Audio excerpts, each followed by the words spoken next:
Hi. Today's session is something I talk about nearly every single session and has been written on nearly every single treatment plan I've ever written. Um, my job as a therapist is to teach you tools and load up your toolbox so that when you are in the middle of something, you can pull out your tools and utilize what you've learned with me. Today's session is about strategies and tools that you can handle both preventative and in the moment when you are dealing with stress, anxiety, or anger.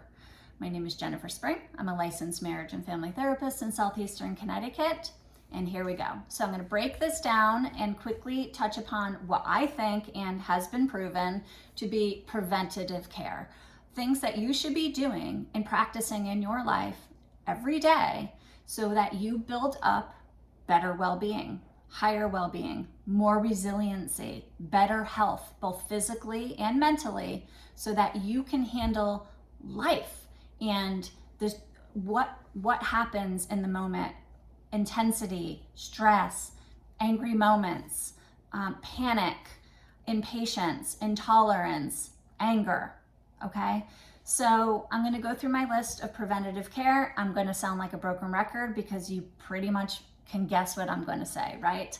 I'm going to talk about the importance of sleeping at least 8 hours a night, figuring out how to calm your body enough to get a good sleep. I will do an episode on good basic strategies and habits that you should be engaging in your life so that it will promote better sleep, but absolutely essential to sleep at least 8 hours. Of course, I'm going to say exercise. It's not just my opinion. This is proven science that the healthier you are physically and just having regular exercise in your life, you don't have to be a marathon runner. It could be walking. Walking is free. You don't have to have a gym membership. Playing golf, playing tennis, doing the things that you like, that counts as exercise. Weightlifting, just toning, walking your dog, anything, getting out and moving your body counts as exercise. Taking vitamins and supplements. I did a whole episode on the ones that have been proven to promote better physical and mental health. Those are ones that I recommend to people quite frequently. You could watch that episode or you can talk to your doctor about what they think is best for you. But making sure that you're nourished and you are getting your daily dose of all your vitamins and minerals and nutrients, okay? Tied to that is food, eating real food, trying to do a better job staying away from processed food from boxes or bags, staying away from soda, just eating real food. Most real food they don't even have labels, so you don't even need to be worrying about labels, but real food. And then tied to that, savoring your food. We're eating too fast. We're eating on the go. We're eating in the car. Sit down, eat your food, and enjoy and savor your food. Go on vacation. Go on dates with your partner. Get out of the house. Enjoy each other's company. Go out with friends. Be more social. I'm going to probably do an episode on the list of the top 10 things that tie into having a long, happy, satisfied life. And being social and having connectivity is very, very high on that list. Again, so these are preventative ideas of what you should be practicing every day in your life so that you are healthier both physically and mentally to be able to handle things in the moment. Go to church. Okay, so everybody thinks that, okay, I'm just doing the online thing now, or I just pray on my own. I just do my own thing. Okay, it's not the same thing, and you know it. There is a sense of calm and hope when you are actually in your synagogue or in your church. We've gotten away from that. I think that's been a mistake. We need to get back into it. Listen to your favorite preachers. Everybody has a podcast nowadays. So in addition to going to church, listen to these things. We need to hear the word of the Lord, and we need to be reminded that it is not as hopeless as sometimes we feel that it is.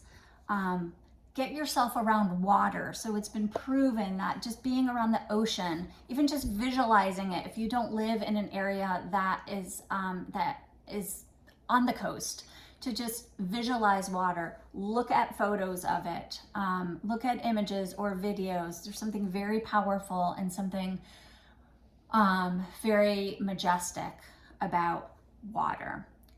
Even if you just drink water, it's been proven to lower cortisol and just lower the stress. Drink more water. Limit your news watching. Okay, the news is grim and it is very overwhelming, and they're hardly ever reporting anything good. Limit. I'm not saying be ignorant as to what's going on in the world or in your area, but limit it. It sucks life out of people. Do more of your hobby, whatever your hobby is. Everybody has different interests. If you like golf, or if you like baking or sewing or reading or exercising or anything, whatever you like to do more of that. Very important. Do nice things for other people, okay?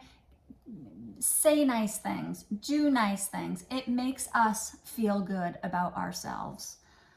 Get massages more frequently. Body health, we're paying attention to self-care, very important. If you can't afford to go for frequent massages, go to the spa and just get a day pass. For $25, you could sit there all day long and participate in their facility, whether it's the steam room or the sauna or both. And at the relaxation room, you get the smells of this spa, and you're just involved in this community, or this environment is the word I'm looking for, that just promotes a very, very calming effect. Get outside more, get into nature, get in the sun. We think that the sun is so dangerous for us, but in fact, all that vitamin D that we get absorbed in just those 10 to 20 minutes is so important. Get in the sunshine, go outside. See more sunrises and sunsets when we talk about being outside. There's something very majestic about that too. And it's actually been proven that there's energy in the air, in our universe during that 1 hour leading up to sunrise, especially, that has a very, very calming effect. Do yoga, meditate regularly, be more positive. And I will talk about that more in my next part of the episode. Be more mindful. What is going on in your moment? Get yourself, what we think about the past is very depressing. When we think about the future, that's very anxiety provoking. We have complete control in our moment, in the here and now. Spend more time in that moment. Look around. Where are you? Savor it. Enjoy it. Feel appreciative of it, which leads me to the next thing. Appreciate more in your life. Yes, you may have bad things going on in your life, and you've had bad things happen to you, okay? But you have a lot of good things, and we cannot forget, and we cannot lose sight of the good. You need to think more about the good. Okay, so these are just some ideas of that things I think that are really important to practice every day to build up your tolerance, to build up your resiliency, to make you a healthier person, to be able to handle life in the moment. So what do you do in the moment, in the immediate time frame, when something very stressful is happening, when you are in a panic, when you are in anxiety, or you are so mad about something? Here are some ideas, okay? Let's build your toolbox so that you can pull these out as and when you need to. Okay, first of all, breathe. Okay, I can't tell you how many times I have to tell people as they're talking to me, as they're telling their story, to stop. Just stop and breathe. Anxious people don't breathe right, okay? You take very short, shallow breaths. And when you do that, you disrupt how much oxygen you're bringing out and how much waste in the form of carbon dioxide you're exhaling. We live very stressful lives, a lot of us. And it sounds so elementary to just tell you, just stop and breathe. But it's true. And biochemical things change in our bodies when we breathe and focus on our breath. So if you want to know and learn more about breath work, there's actually classes that you can take. And if you're interested, let me know and I will direct you to some folks that I know in our community that teach breath work. But in the very short, you want to make sure you're taking in a lot of oxygen and make sure you're exhaling a lot of carbon dioxide or the waste. Improper breathing can disrupt, like I said, that flow of carbon dioxide and oxygen coming in, and can actually lead to anxiety and fatigue. So it's really important that we do that. Big deep breaths are actually natural tranquilizers for our nervous system. So there's different ways that you can breathe. I recommend people to just breathe in through their nose, hold it at the top, and exhale through their mouth. So you can do a 4, 5, 6, like breathe, inhale 4, hold for 5, exhale for 6. There's something called box breathing where you inhale and you hold around the box. So inhale, hold, exhale. That way, if you need a visual to know like the timing of it, there's that idea. You can alternate your nostrils where you close one, inhale, hold, and the same thing on the other side. Okay, really important to breathe throughout the day. I recommend people, if they need to do this more, which everybody should, set a timer. That phone that is in your face or by your side can be a huge, really important, crucial tool. Set a timer. Go off 5 times a day at random times, and not 9, 12, 3, and 6, but like 9:01, 12:42, 3:26, 6:48, times that you're not going to be expecting. Timer goes off, and that label on your timer is breathe. Okay, it is a reminder to get you in a better habit of breathing. Okay, a lot of times I will listen to people talk about their anxiety, their forward thinking. I'm so anxious about tomorrow, an hour from now, next week, next month, 10 years, 100 years from now. And that evokes a lot of anxiety, right? So the tool that I often teach people is this, okay? Like a fishing line, we cast out and we reel it in. Okay, so reel in those anxious, forward-thinking thoughts. They provoke anxiety. We do not have an answer as to what is going to happen tomorrow, next week, next month, next year, 100 years from now. We have control over the here and now. Reel it in, so that we are thinking about now. Right now, you have total and ultimate control, okay? Tied to that, I always tell people anxiety hates a plan. Okay, anxiety wants you to worry and stress out about all the unknown. Okay, so if you're anxious about that test that you have next week, if you're anxious about the business meeting that you come up, if you're anxious about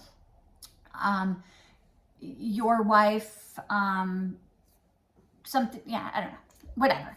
Whatever you're anxious about, okay, set a plan.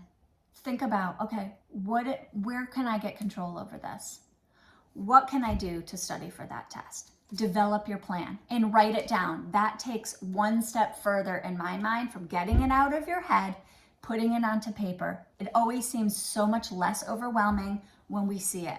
When we think about it over and over and over and over again, we make it bigger and bigger and bigger and bigger and bigger because our brain wants to hold on to it. So we're ruminating and we're redoing it over and over again so we don't forget. When we put things on paper, our brain remembers it's on paper. You may not remember what you wrote, but you remember you wrote something, and that something is your plan. And so it frees up space in the brain for you to focus on something else. Anxiety hates a plan. Write out your plan. That test, what are you going to do to study? What is the plan? What about that business meeting? What about what's going on with your wife? What are your steps that you are going to do to deal with this problem? okay? It is your roadmap. Anxiety hates a plan. I often even tell people, keep a notebook. On every single page is the thing that you stress out about or you're anxious about. Every page. At the top of the page is the stress. And below it, on every single line on that paper, is step number 1, is plan number 2, is plan number 3, is plan number 4. And sometimes the plan is just, I'm going to think about this tomorrow, or I'm going to deal with this next week. That's still a plan for right now, and that counts. Okay, but every problem has a solution. Okay, so that goes back to preventative care, is that positive thinking. Every problem has a solution. There's nothing that cannot be solved. This is your mindset that you need to adapt. Hugs. There's a great YouTube video that I used to send to a lot of my male clients, and it's called Women Need to Be Hugged Once a Day for Their Health. And I just love it because it's easy to watch. It's 2 minutes, and it's great. I love hugs, especially when it's with somebody who I really, really love. It releases endorphins and dopamine, which makes us feel better. It lowers blood pressure and improves our immunity, believe it or not. Hugs, just innocent hugs, not hugs that are groping, that you think want to lead to something else, but an innocent, loving hug is just absolutely wonderful. Laughter. Okay, so if you are in the moment of being very stressed out or being very upset or angry about something, laughter enhances, it improves overall health. It releases endorphins, and it lowers pain, believe it or not. So you need something in the moment because you are stressed at that very moment. You are angry. So I encourage people to have like a playlist. If you see something funny on your social media, save it so that you can go back to it in the moment. I actually just did this. This really funny video that posted about this woman who was trying to give a speech. And she couldn't talk because she had the giggles. She was laughing and giggling, and I'm laughing just thinking about it because it's the funniest thing to see somebody else laughing, especially a baby, just really kind of puts you in a totally different place. My daughter and I actually have a playlist. She has created a list of all of our funny moments, and we are always laughing. But she doesn't want to forget these funny moments, so she made this list, and every now and then she will say, "Oh, we need to laugh, Mom. We need to laugh."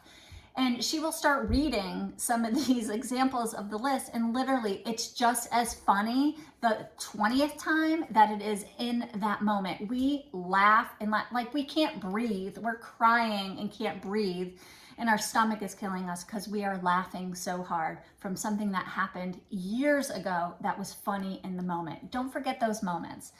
Relive them. And write them down so you don't forget.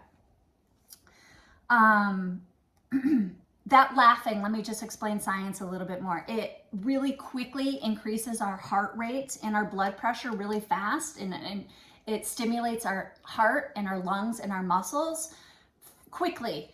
There's a rise up and then there's a calm down, and what happens with the calm down is a sense of calm. Next thing, if you're in the moment, you're angry, you're stressed, you're anxious, aromatherapy. So it's a multi-billion-dollar business. Bath and Body Works, or online, I guess. Lavender, grapefruit, eucalyptus, these wonderful smells that just you could just quickly just put under your nose, or you can take a quick shower so that you can smell them, or you could wash your hands if it's the soap. Soaps and oils and body washes are what I recommend. I don't love the candles. I've talked about this in one of my other episodes. The toxins from candles make me nervous, but yes, they smell good, and if it's absolutely essential, if that's what works for you, limit how much you're burning those candles, but that can evoke definitely aromatherapy. It's a holistic way of healing that's been around for thousands of years. Rocking. Okay, so one of the very first things we buy when we're pregnant to get ready for our newborn is a rocking chair. Well, there's a reason for that. That rhythmic motion, and we're also rocking our babies as we're rocking in a chair. That is because that rhythmic motion creates calm. Okay, there's endorphins that get released by just rocking. You are not too old if you don't have a newborn to still have a rocking chair. Buy the swivel ones for outside on your patio. Buy the rocking chairs for your front porch. Have a rocking chair somewhere in the house near a stove perhaps, so that you every now and then, or in that moment when you need it, get in that rocking chair and rock, okay? Next thing, music. Okay, so music is so powerful. Music excites us. Music makes us dance. Music helps us run marathons. But music can also calm us. Okay, so listening to calming music actually makes our body produce less cortisol. Cortisol is our stress hormone. This is something that can bring it down. So again, if you are in the moment, you need something quick because you are having an anxiety attack, you are in a rage, you are really stressed out, create a playlist ahead of time so that you are ready to go, to pop it, to push play, pop it in your ear, whatever, so you can play this very calming music. You can also just, obviously, if you don't have a playlist, you can just Pandora or Spotify, just type in some kind of artist that you know is very calming. Prepare this ahead of time so that it's ready to go very quickly. There is a song that I send to a lot of clients and have throughout the decades of work. Marconi Union has produced a song called Weightless, okay? There has been a neuroscientist teamed up with a musical composer to create this song. It is supposed to lower your anxiety by 65%. It is said to have worked so well, it is recommended you do not drive and listen to this song. It's just, there's a lot of soothing melodies combined with some soundscapes going on. You can listen to it in the form YouTube or any of the, it's on Spotify. You can listen to it in the form of like a 4-minute version, or they've even created like a 30-hour version. You can have it going at night. It just loops and plays for hours. I'm assuming a lot of these spas, sometimes I play it in my waiting room, but spas I'm sure are playing this song. It's a really great song called Weightless. I definitely highly recommend that you put this in your toolbox.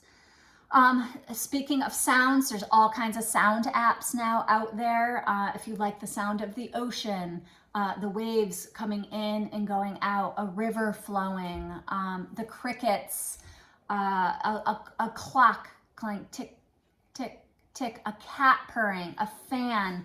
I use an app called White Noise. It's free, but there are multiple sound apps out there that you can play in this moment. You can help you go to sleep. You can play while you're in the bathtub or in the shower. You can combine, by the way, these strategies together. The more you do, the better for calming. Exercise. Okay, so obviously exercise is on my list of preventative care, but if you need something quick, you're really stressed out at work, you're stressed at your partner, you're having an anxiety attack at that moment, drop down, do some push-ups, do some sit-ups, run the stairs in your office complex. Tell your spouse you need a timeout and that you are going to go power walk the street there and back. Literally, you don't need a lot of time, a few minutes at most. It works a lot like laughing, okay? There's a quick and sudden burst where our heart and our muscles and our lungs are stimulated, and our endorphins are kicked in by just raising that heart rate, and then the result is a calming effect. So it's something that can be done very quickly. Pray. Prayer is very important. It evokes hope, okay? If you don't know what to pray because you're not good at praying, again, set this up ahead of time where you have in your phone, which is one of your tools, either you've written it out in your notes or you've taken screenshots of different prayers that you found on TikTok or I don't know, on somewhere online, okay? Create a bunch that you have ready to go. The same thing with positive affirmations. So we'll get to that in a second. That's going to be my last thing, but you can create this stuff ahead of time so that you have it easily accessible to look through in your phone to remind yourself of, okay, what is a good prayer that kind of does work for me? Petting an animal. Okay, now I know you don't always have your animal with you if you're at the job or you're in school, but simply visualizing your animal can also be effective. But petting an animal, again, much like rocking, there's this repetitive nature, there's this rhythmic motion that does lower cortisol and promote well-being. And because you love that animal that you're petting, that combination actually produces levels of oxytocin. Oxytocin is this feel-good hormone. It's the same hormone that's released in mothers when they're bonding with their babies after birth.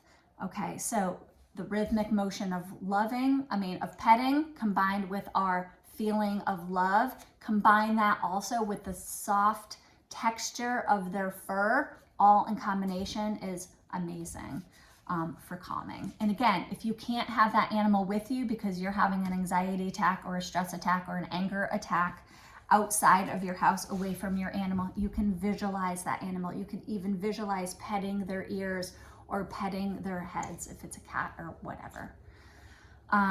Community and bonding, talking to somebody else also produces oxytocin. Okay, it's something that also should be in your list of preventative care, is getting together with friends and community. But women need to talk, especially. It's been said that women speak 25,000 words a day to men's 10,000 words a day. Okay, well, that's not surprising, right? Women talk more. But what might be surprising is that it's been shown that when we do CAT scans and MRIs of the brain, actually levels of stress in women's brains change the more they talk, the closer they get to their 25,000 words. There is we call it venting. Well, venting, we feel better when we're done, okay? So there's something to that. So reach out to a friend, call a friend, text a friend. If you are in a crisis, if you are in a panic, if you are in anxiety, if you are overwhelmed, if you are angry, reach out to somebody that you love and loves you. Water, just drinking water in that moment can help calm you down. Or you can visualize the powerful physiological effect that we get by being simply just around water. Can calm your nerves. Okay. There's a lot online these days about immersing yourself in cold water, and supposedly that sends this message to the brain. Well, it probably does, of like, wake up and don't die, okay, because the water's cold. It needs to extract, it needs to move things around to conserve energy so you don't die. The end result is a calming effect. Okay, I don't buy it. You couldn't pay me enough money to immerse myself in cold water. It's the thing I hate most in life, is being in cold water. But if it works for you, great. Now, obviously, if you're at work, you're not going to be able to do this, or if you're at school, if you're in the car. But if you can get yourself around cold water, simply just putting cold water on your hands or your face or your feet, these are the places that we lose energy and we lose temperature the most and the quickest. When we are stressed or anxious or mad, our body temperature goes up. So getting some cold water can help bring the body temperature down. Meditate in that moment, a lot like prayer, okay, where you're just kind of being mindful and you're being, I call it, grounded. So trying to get away from whatever thoughts that are going on and just pay attention to where you are right now. What do you feel? I feel this counter. What do I smell? I smell the pumpkin bread I just baked. What do I see? I see you. Okay, get yourself grounded. Hold on to the chair that you're in, or grip the steering wheel. What do you see? What do you smell? What do you taste? What do you hear? Pay attention to your senses. It gets you out of that forward negative thinking and brings you mindful. You are mindful and you are in the here and now, where you have complete control. Okay. Lastly, your thoughts. Okay. So you are what you think.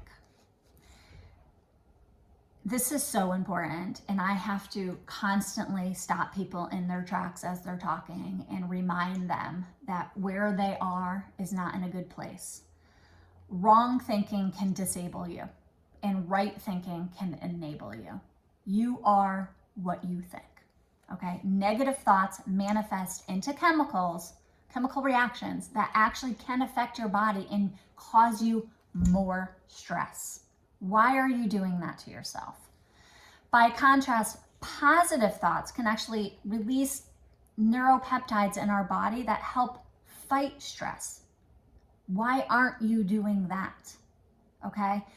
You need to, number one, be aware that you are having negative thinking. And I often tell people, all right, you might think it feels good in the moment to just bash the person that you're mad at in your mind. She's such a this and he's such a that, and I can't believe this and I can't believe that, and I can't stand her this and I can't stand that. Okay, limit it. Set a timer on your phone. Again, that phone is a tool. Set the timer, 60 seconds. And if you can't set your timer because you're driving, next exit or next song that comes on the radio. Or just know it's time to stop, and then change your thoughts, okay? I'm okay. I am patient. I am calm. I got this. I got this. Not I will be okay, or I will get this, or I will be patient. I am. Will is in the future. We want it now. You need it now. I am okay. You can even just repeat the words calm, calm, calm, calm, calm. Okay? You can have something in your phone ready to go for you to read if you don't know, if you're just so angry or you're so anxious or you're so panicked that you don't remember what you're supposed to say. Get to that page in your phone. Record yourself in your voice notes so that you could just push play. Calm, calm, calm. Really, really important. You have to replace that stinking thinking. It is no good. It doesn't serve you. It doesn't do anything except make you worse. Replace the stinking thinking. You are what you think. I'm going to just end in one last thing. Again, right thinking can enable you. Wrong thinking can disable you. It is so powerful. So I am often telling people to combine positive thinking, right thinking, with one of those other strategies. Breathing, the water, the music, the aromatherapy. Those two, thoughts and an action combined, are your best solution. 2 tools to pull out of that box can help you through anything. Thanks for listening.